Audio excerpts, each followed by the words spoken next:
My name is Makan Michael Burt, born Michael Burt, and Babaji named Makan Singh, which then just I made legal as Makan M. Burt M80 sometime. Wow. Just because the name stuck, and I like the sound of it. It also has Celtic meanings and African meanings.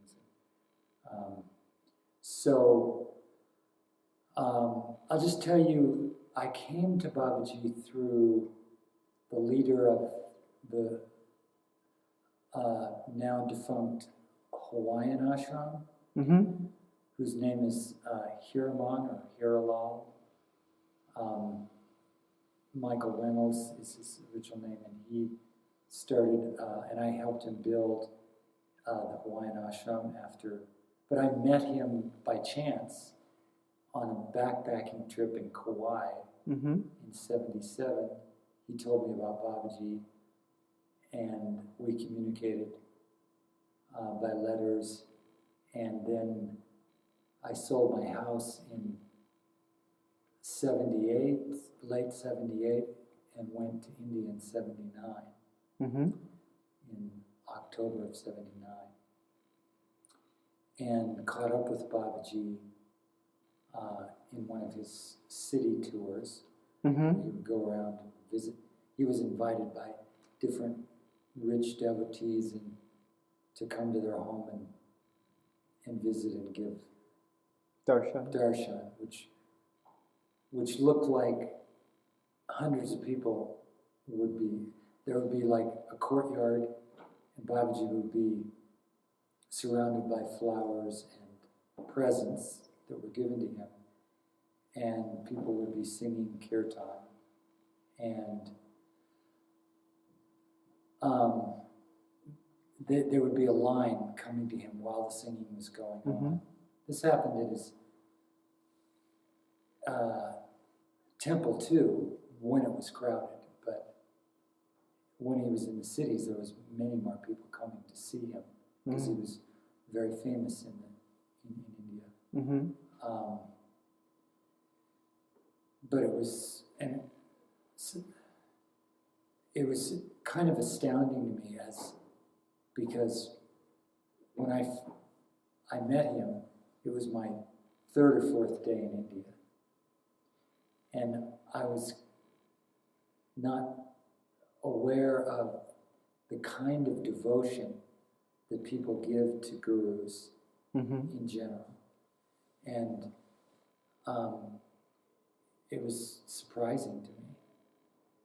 I mean, people were giving him lots of money, giving him, and the people that were putting on the banquet were paying for a lot of food. They would do these big feasts, and it was like the whole they would neighborhood serve hundreds and hundreds of people, sometimes 2,000, in an afternoon, and the devotees were all paying for that. So, and he was distributing gifts. I mean, people would give him things, and he would figure out who of his devotees could use this. And so he was like Santa Claus, just giving them gifts all the time. And he also played with the kids, had them sit on his lap. He played with dogs. He was a very fun person to be around, even though he was the center of attention. He acted like it was no big deal. And yet sometimes during parts of the arti, that is, the serious part of the arti, the Sanskrit chants, he would be in deep meditation. And that's when I really connected with him the very first day, is in deep meditation. I could really feel his ancientness.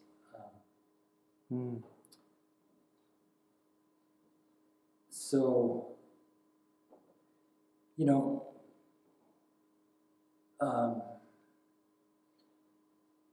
I didn't know what to think after I saw him for the first week I was there. I didn't speak to him much. He didn't speak to me much, but I learned a lot about him and how he ran his place and how playful he was, and what people liked about him. And then I went traveling around India for 5 months. Okay.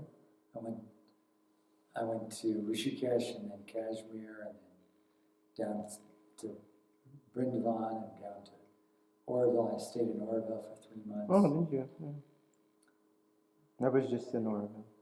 Yeah, Oroville's just a in the wonderful place. last 5 months? 5 months ago, I was there. Yeah. It was That new was then. That was in the 80s? I got there in Christmas of '79 and stayed through March until it started getting hot. Yeah, that's when I got out of there. I got hepatitis like everybody does. Usually when they stay more than a couple months. But I recovered. And I didn't know what I was going to do at the end of my trip. But it was getting hot down there. I traveled north and decided, yes, I want to go back to see Babaji. So I made my way slowly. I connected with some of his devotees in Brindavan. And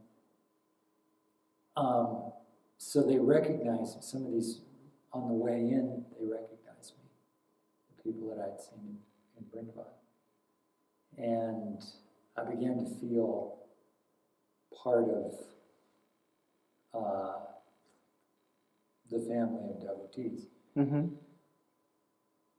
The day I got there, the first half an hour, a bunch of us got there in a vegetable truck. That's how you got there back then. You know, because they had to use trucks to get across the river many times. Okay. It was like a 2-hour journey by vegetable truck to get there. Wow. And they only went like once or twice a day. But you paid a little fee, you know, and you held on for dear life. The truck went bouncing up the river bed, you know, which was, you know, 100 yards, maybe 75 yards wide.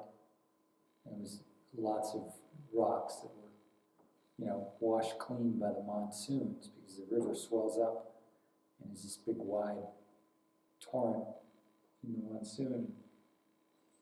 June usually, or May. Anyway, so I get to the ashram. I climb up the steps to the main temple, which is steep 108 steps, with my backpack on, which was big by that point. I'd been collecting, you know, stuff around India. And I'm really tired from the trip.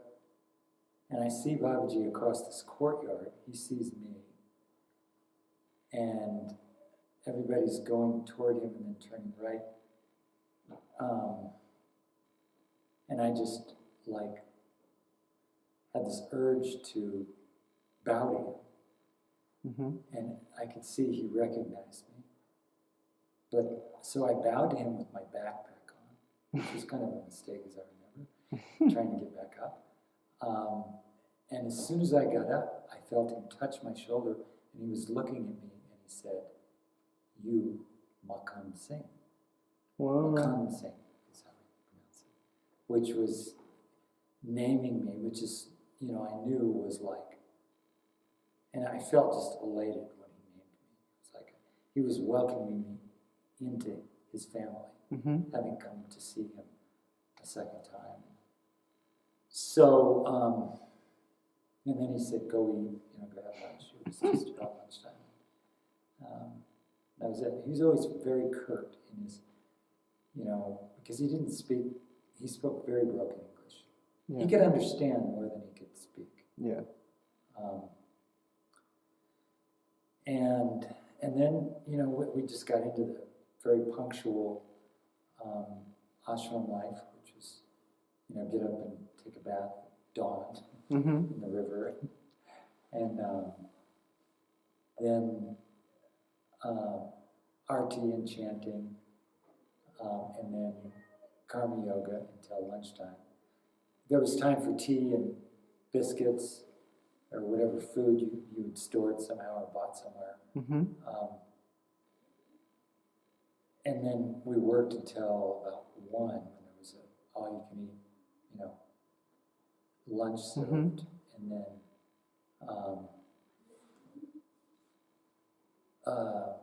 then there was nap time, and then there was more karma yoga until it was time to take a bath about 5, and then 6. The chanting would usually start, or the bells would ring. That's right. Everything was marked with bells. You really didn't need a watch because the bells would tell you what time it is. Yeah. The next thing was always marked with a bell. And then we would go to Arti in the evening about 6, and then Babaji would show up, and there would be some kind of activity. Sometimes we would dance. Sometimes we would hear a talk by someone like Sastraji, give a talk, or Babaji would say a few things, or one of the other devotees that had been around for a while, that were visiting, would give a talk and talk. They would mostly talk about things that were happening in different cities. It was kind of local news sharing. And then people would just, there was always prasad, there was gift giving, and who knows, sometimes lots of surprises. During the work times, Babaji would walk around and be who knows where in the ashram premises. He would be, and in the afternoon he would always go across the river to the cave side of the river, as it's called, Gufa side. Gufa means cave, where there was, at that point there were 6 temples. Now there are 9 temples. Okay. They started building those in the late 70s. And they started making, but everybody on that side had to camp out. There were no rooms over there. But there was a whole group of devotees. Godahari was the leader over there, who were building the place up. They were putting gardens. They were using the river stones for making walls to keep the monsoon floods out of the places from washing away using. the temple. Yeah, from washing away. And so I was there during the time when Babaji went on a big walking trip. And every year, he did 2 things that were sort of like his karma yoga. One, he got up every morning and presided over the fire ceremony, and poured and did the fire ceremony every morning for an hour at 5 o'clock in the morning. For 20 years he did that. Whenever he was at his ashram, he was doing fire ceremony every day of the week. He was there. And that was a time for people to meditate with him, and sometimes, and he would apply the chandan on the forehead and bless you, and you could ask him a short question. But the other thing he did every year, and I think it was in the spring, early spring, he would take mostly Indian devotees up to Gangatri and Kedarnath, which is a famous pilgrimage spot for Hindus, way up at about 10,000 feet in the Himalayas above Rishikesh, up at the headwaters of the Himalayas, the headwaters of the Ganga, it's called. Gangatri, yeah. And so he would lead. First they would walk back to Haldwani, the town, and then they would get on a bus and go to his place, and then they would have to walk about 10 miles, and he would lead his devotees up to those pilgrimage sites, and they would do ritual up there and get blessed by the place, and they would do ritual, fire ceremony, and he would organize, and it was all free for whoever wanted to pilgrimage with him. Mm-hmm. And he would provide the food, and it was nice. just like another tour. Instead of in the city, it was like on the road into these sacred spots. And occasionally he would take Westerners, usually just one or two that had been with him a while, Mm-hmm. that knew how to behave, basically, and Yeah. knew how to help out rather than be just a tourist. And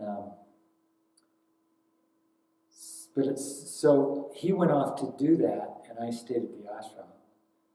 And during that time, they really did a lot of work on the Kufa side, like they were dynamiting the stones that were in the way of the garden. They were flattening this big area to put in a garden, Mm-hmm. and eventually I think they put in some buildings there too. So that was like 1940s style dynamiting. Mm-hmm. And I remember that happened once when he was still there too. He thought it was great fun. Yeah, like 4th of July. He would yell out when it was just about to blow, and he'd Like a little kid on 4th of July. And he would yell. All the warnings were in Hindi, Mm-hmm. so the Westerners didn't know what he was yelling about. And then we'd see it go on, and rocks would fly up, and we'd like cover our heads. Oh my goodness. Yeah. So that's one story. And then there are lots of stories. Let's see. Well, one story was in the beginning, in the first few days I was there, I really didn't know how to behave. I was only 30, Mm-hmm. or 32 or 3, I forget. But, I had been a tourist for 5 months, traveling around India. I was playing my flute a lot and doing drawings of, and I was really into perfecting my drawing skills, just pencil and ink stuff. And so I was drawing some of the temples, and so I asked Babaji, do you want me to draw something for you? Mm-hmm. I asked him that. And he just looked at me and said, no. And he said it quite emphatically. Mm-hmm. And it was like, what he really wanted me to do was karma yoga. Mm-hmm. I wasn't that good an artist, It was like, I could do that when I go back home. And the other thing that happened was, when I was on the karma yoga cruise and we were working on the temples, I